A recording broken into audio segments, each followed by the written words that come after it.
Hola, ¿qué tal, jóvenes?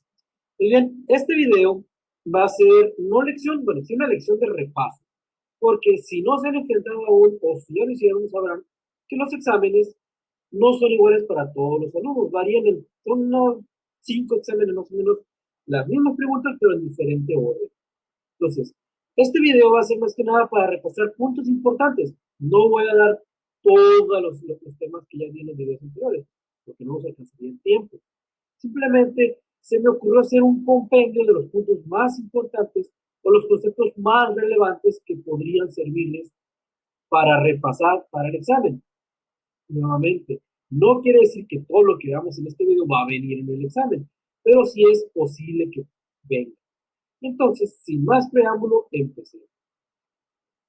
Una de las principales características del ser humano es poseer el uso de la razón, entendida esta como la habilidad en virtud en la cual el hombre no solo logra conocer conceptos, sino también cuestionarlos. De esta forma, consigue establecer su coherencia o contradicción y puede inducir o reducir otros diferentes a los que ya conoce. ¿Qué quiere decir esto? Que esto es lo que nos hace ser humanos, la razón, la capacidad que tenemos para de un conocimiento previo, de un conocimiento que ya existe, sacar otro. Los animales los puedes entrenar, les puedes enseñar a hacer trucos a un perro, a un chango, a un gato, a lo que se te antoje, siempre y cuando la capacidad mental del animal lo permita. Pero el humano es capaz de conocimiento previo, formular nuevo. Ok, entonces, el ser humano es un ser social. ¿Qué significa afirmar que somos seres sociales?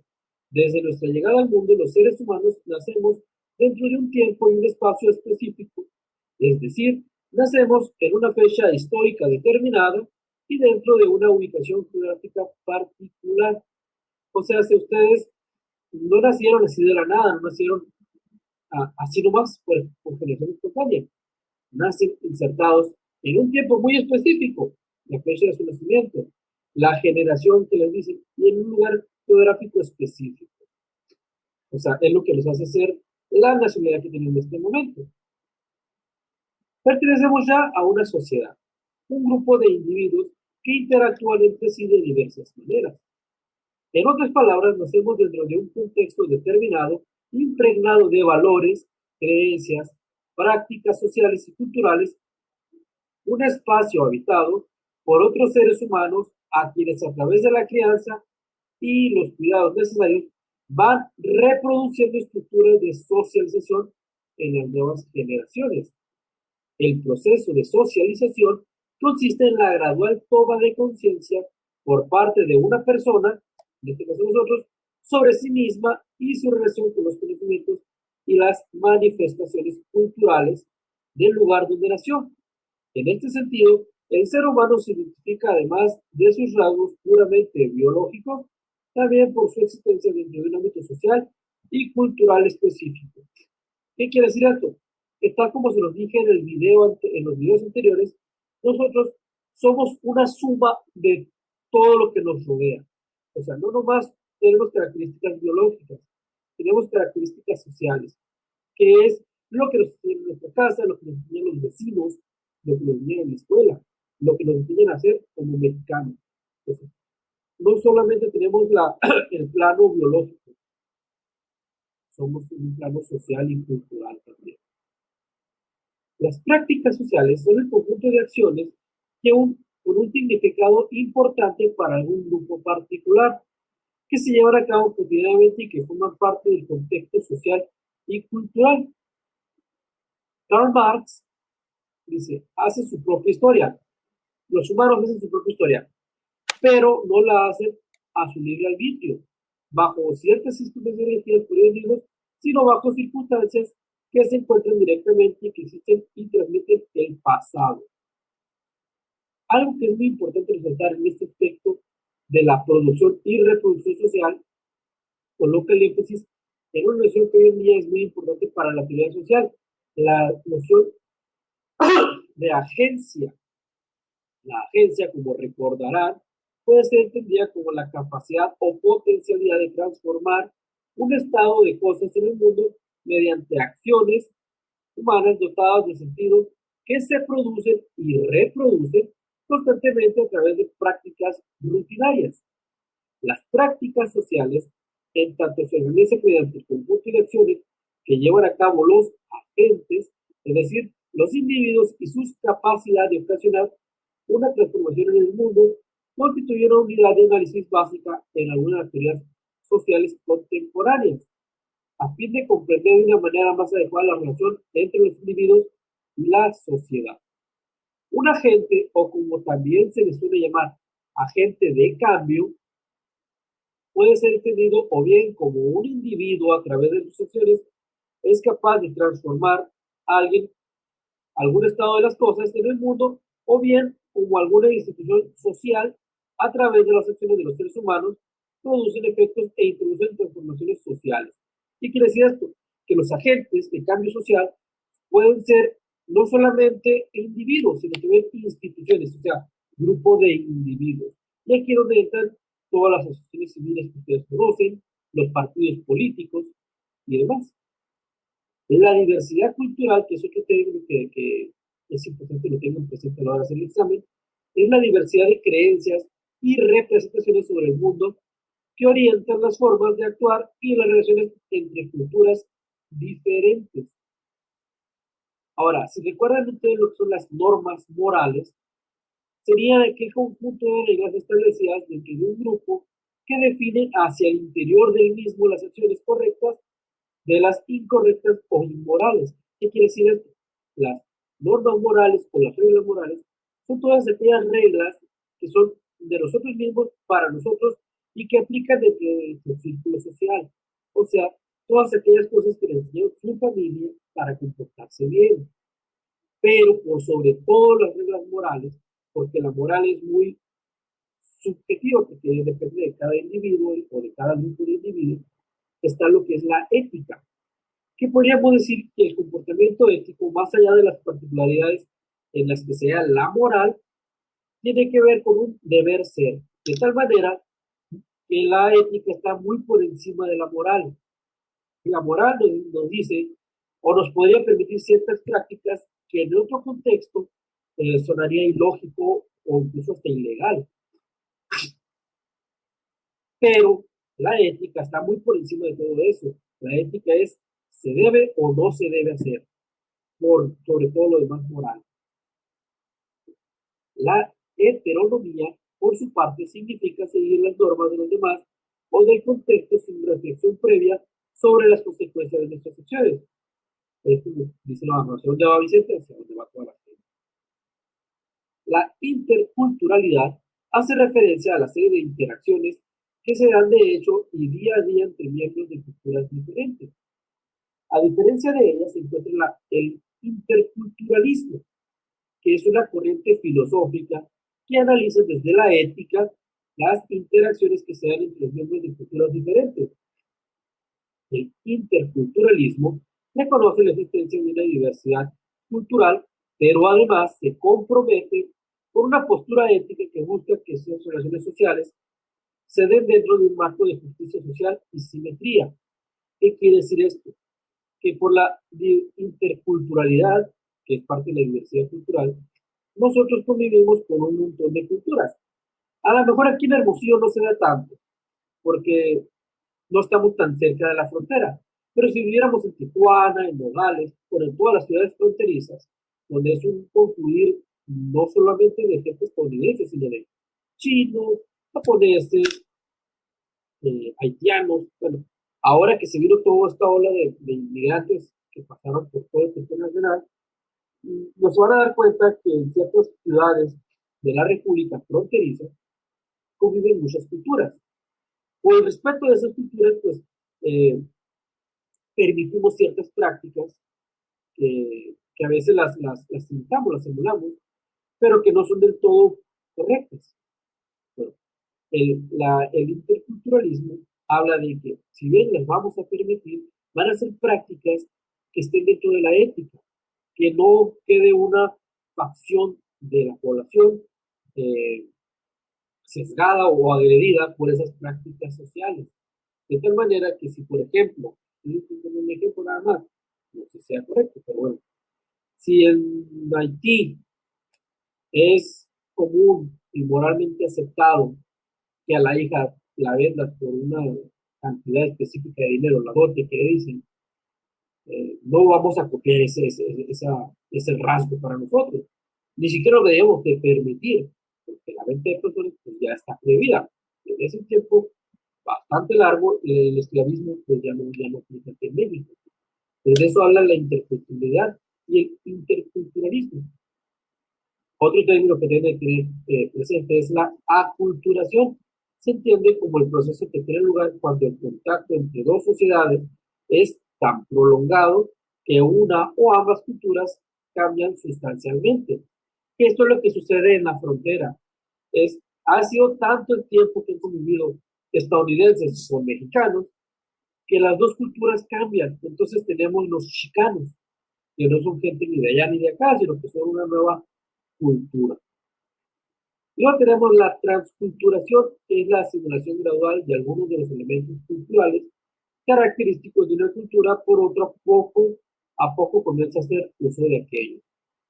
Aquí no aplica lo de los chicanos, porque realmente la cultura mexicana es tan fuerte, tan, tan, tan concentrada, que no desaparece en esta cultura con la gente que se va a Estados Unidos. Simplemente es lo otro de la culturación, o sea, se mezcla y sale un México gringo. Aquí aplicaría más para pueblos o culturas que o bien están cansadas de su cultura, o ya aquello que los unía a ese bagaje cultural ya no existe. Por ejemplo, el caso de Japón. Japón es muy curioso porque ellos tienen historia más antigua que nosotros. Ellos son de, casi andan allá conocidos por los 1000 años de cultura. Sin embargo, ciertos rasgos de su cultura están desapareciendo, se están occidentalizando, o sea, se están haciendo más de este lado del charco, se están haciendo más occidentales, y entonces ciertas prácticas de ellos ya no las realizan. Sí le guardan respeto a ciertos ritos o ciertos días muy específicos de ellos, pero no los viven con la intensidad del rigor que se vivían antes. Aquí en México les digo, como es tan grande, la cultura mexicana es muy diversa. Pero bueno, se habrán fijado que aquí en México ya estamos retomando lo que son los días de muertos, ¿no? O sea, ya estamos en altares, ya no estamos yendo más a la celebración más plena. Y el Halloween sí lo tenemos todavía, pero no ya no tan fuerte. Lo usamos más como diversión y no como lo hacen los gringos. Pero bueno, esa era la transculturación.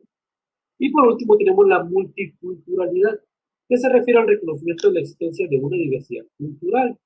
Y aquí es donde entra el respeto hacia esas prácticas o costumbres de otras culturas ajenas a las nuestras. Ahora vamos a ver o vamos a recordar un poco lo que es los tipos de sociedad y la organización social. Recuerden que veíamos que había 4 tipos de sociedades. Primeramente teníamos las sociedades cazadoras o recolectoras. Ese tipo de sociedad más antigua que existe. Este tipo de sociedad está conformado por tribus o pequeños grupos. Subsistían mediante prácticas como la cacería, la pesca y la recolección de plantas silvestres. No estaban establecidos. Cazaban, pescaban y recolectaban, se acababan los recursos y se largaban a otro lugar. Su organización social está dividida de manera común en las labores que llevan a cabo los varones, quienes se encargan de la cacería, y las mujeres, que usualmente se dedican a la recolección de semillas, planta, a cocinar y a la crianza de los hijos. La toma de decisiones en este tipo de sociedades estaban a cargo de los hombres de más edad. No existía diferenciación entre ricos y pobres. Y luego tenemos la sociedad de pastores y sociedades agrarias, que modificaron sus prácticas sociales y comenzaron a dedicarse a la crianza de animales domésticos y al cultivo de zonas específicas. Si bien las sociedades recolectoras y de cazadores eh, subsistían a base de caza y pesca, aquí las sociedades de pastores y sociedades agrarias cambian eso, dejan de ser nómadas para convertirse en sedentarios y entonces empiezan a criar animales que antes cazaban. Y no digo que crearan lobos o osos, sino que las vacas que antes andaban libre aprendieron a mantenerlas en cautiverio, a que si las alimentaban, los cruzaban, obtenían otro becerrito que luego lo podían hacer crecer, y así se perpetuaba la práctica, ¿no? Otra cosa es las actividades sociales se dividen en función del sexo y la edad. La ganadería es, entre otras actividades, su forma de subsistencia. Y las sociedades, podemos denominar agrarias, son aquellas que se dedican a la agricultura, aunque algunas sociedades se practican ambas actividades al mismo tiempo, o sea, el pastoreo y lo agrario. Y luego tenemos las sociedades y estados tradicionales. En el caso de los hombres, la división de trabajo se vuelve más compleja, pues ahora hay quienes se dedican al comercio, a las funciones del gobierno, al ejército, etcétera. Comienza siete otras cosas la división de las clases sociales. Dije en el caso de los hombres, porque las mujeres siguen manteniendo su estatus, siguen cocinando, recolectando fruta y criando a los hijos. Eh, las desigualdades son muy marcadas por la riqueza y el poder en este tipo de sociedades tradicionales. El Estado está bajo el dominio de reyes, emperadores, quienes constituyen la casta superior. Se les llama también civilizaciones, en tanto practicaron la escritura y hubo un florecimiento importante del conocimiento, las técnicas y el arte. Y la mayoría de estas sociedades, los estados tradicionales, eran imperios, pues parte de su florecimiento y riqueza era adquirido por la conquista de otros pueblos. Cabe recalcar que hoy en día poco o nada hay de este tipo de sociedades. Los reyes que hoy en día existen, que se les llaman reyes, son títulos nobiliarios nada más, no toman decisiones importantes. El rey de España, el rey de Inglaterra y el rey de Noruega están como una mera función, eh, pues así como los videojuegos la estamina, ¿no? O sea, ese estatus. Ellos, si bien son importantes en el país, son gente que cuidan, no toman las decisiones importantes. Está como consejero solamente, pero ya no las decisiones diplomáticas, no las toman ellos. Y luego tenemos las sociedades modernas e industrializadas. Es el comienzo de la industrialización, es decir, el complejo proceso mediante el cual, a través de la incorporación de nuevas tecnologías para la producción de bienes y servicios, se transforman profundamente las estructuras sociales. Con el desarrollo de la revolución industrial, recuerden, eh, apareció la invención de máquinas y el aprovechamiento de fuentes de energía como el agua y el vapor. El avance en el conocimiento y su aplicación para el desarrollo de nuevas máquinas que hiciera más eficiente el trabajo trajo como consecuencia, entre muchas cosas, la consolidación del capitalismo moderno, del cual han surgido junto con otras causas una serie de problemas sociales contemporáneos como el desempleo y la migración. Y luego, a partir de ahí, si les recuerdo un poco, veíamos las teorías sociales o las teorías que buscaban explicar cómo está organizada la sociedad.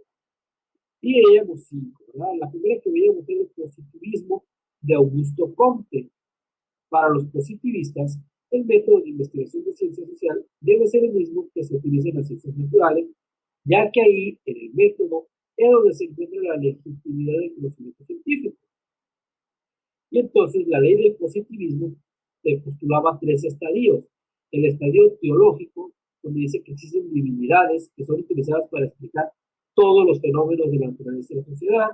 El estadio metafísico, que es la historia entre el teológico y el positivo, que vamos a ver adelante. En el estadio metafísico, las cosas abstractas sustituyen a los seres sobrenaturales para explicar las causas y los propósitos de las cosas del mundo. Por ejemplo, se recurre a fuerzas misteriosas como la naturaleza para explicar por qué las cosas son como son. Y si tomamos un ejemplo más social, afirmamos que un evento sucede porque la voluntad de las personas así lo determina. Y luego tenemos también el estadio positivo. Aquí se encuentra la ciencia que viene a otorgar el orden y el progreso a las sociedades ya liberadas de los anteriores.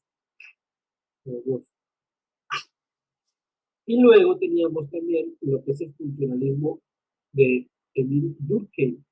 El funcionalismo, entendido como una corriente teórica de estudio social, analiza los componentes estructurales, las instituciones sociales dentro de las cuales se mueven los seres humanos.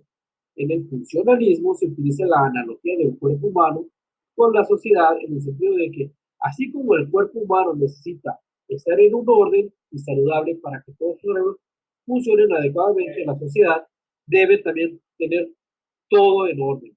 No debe haber elementos débiles en la cadena.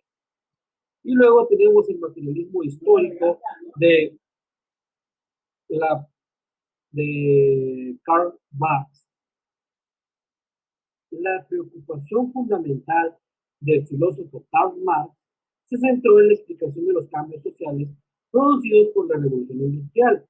El punto central de la concepción de Marx se encuentra en lo que él mismo denominó materialismo histórico, o la concepción materialista de la historia, que se ubica como la causa principal de las transformaciones sociales. Las luchas de clase que se producen dentro de un ambiente económico particular, así como los conflictos económicos entre las clases sociales, centros ricos y pobres, son para Marx el origen y la fuente de la transformación social y en la concepción de la historia. Y luego también tenemos la teoría comprensiva de Max Weber y el cambio histórico, que es una corriente de pensamiento que insiste en que el modo de análisis de las ciencias sociales se basa en la comprensión e interpretación de la conducta de los seres humanos y no en la explicación de sus causas. Suena un poco más al conductismo, ¿no? Que es una corriente en psicología. En la teoría comprensiva se le otorga un papel importante a los actores sociales que siempre pueden tener una explicación del por qué hacen algo. Reconoce que la conducta está provista de sentido y el trabajo de la teoría consiste en comprender desde este punto de vista el porqué de sus acciones. Y finalmente tenemos la escuela de Frankfurt y la teoría crítica. Esta escuela o esta última teoría social se desarrolla en el siglo XX. Los miembros de la escuela de Frankfurt están preocupados por la serie de acontecimientos que se estaban generando en el mundo y que parecían someter a un duro cuestionamiento de la teoría de Marx. Para comprender el desarrollo del capitalismo, surge una nueva clase de estudios inspirados en algunas de las principales ideas de Marx, pero reformuladas y apoyadas por el uso de otras teorías como el psicoanálisis de Freud y las ideas del filósofo Immanuel Kant. Y se centró en el análisis del capitalismo, el fascismo y los fenómenos asociados al sistema económico capitalista, como la cultura de masas y el consumo emergente de Estados Unidos. Pues bien, jóvenes, estos temas que acabo de retomar en este video, si bien, como les dije al principio, no van a venir todos en el examen, puede que sí vengan. No todos, pero van a venir algunos pedazos de parte. La finalidad de este video es para que ustedes repasen, no se queden nada más con el video, váyanse a los otros videos, váyanse a las otras actividades que realizaron y repasen. Lo que sí es seguro es que el examen está basado completamente en las actividades, no en el orden, no todas vienen, pero sí todo lo que vieron viene ahí. O sea, no se investigue. Todo el examen lo van a encontrar en las actividades, van a agarrar parte de cada una de las actividades y lo van a prestar como un examen. El examen, no todos son iguales, hay como 5 modelos de examen, 5 eh, formas alternativas de 5 versiones de los exámenes. Ojalá y no les toque muy difícil la versión que les pongan. Pero bueno, ya para finalizar el video, pues no me queda más que desearles suerte en el examen. Igual tranquilícense, creo que dan 1 hora, 2 horas para hacer ese examen. Relájense, tómense con calma. No sé cuándo les toque, pero ese día, tómense su cafecito, siéntense cómodamente en el lugar más cómodo de su casa y pónganse a buscar el examen. Igual, la misma recomendación es que con los videos anteriores, con las actividades, no dejen sin contestar nada. Primero, porque no van a poder terminarlo. Bueno, si se acerca el tiempo, lo van a dejar sin terminar cierto contenido, pero no es lo ideal. Lo ideal es que ustedes contesten primero. Mi recomendación o mi técnica que voy a hacer por los exámenes es contestaba todas las fáciles, las que se me hacían difíciles las iba dejando para estudiar, y al final veía, a ver, ¿cuánto me faltaron? No, pues me faltaron 3, 4, 5, 6 preguntas. Pues sobre eso me concentraba, pero primero respondía todo lo que podía responder a priori, o sea, sin mucho pensarlo. Eh, entonces, esa es mi recomendación. Tomen la calma, tranquilos y mucha suerte nuevamente. Entonces, nos vemos en el siguiente video.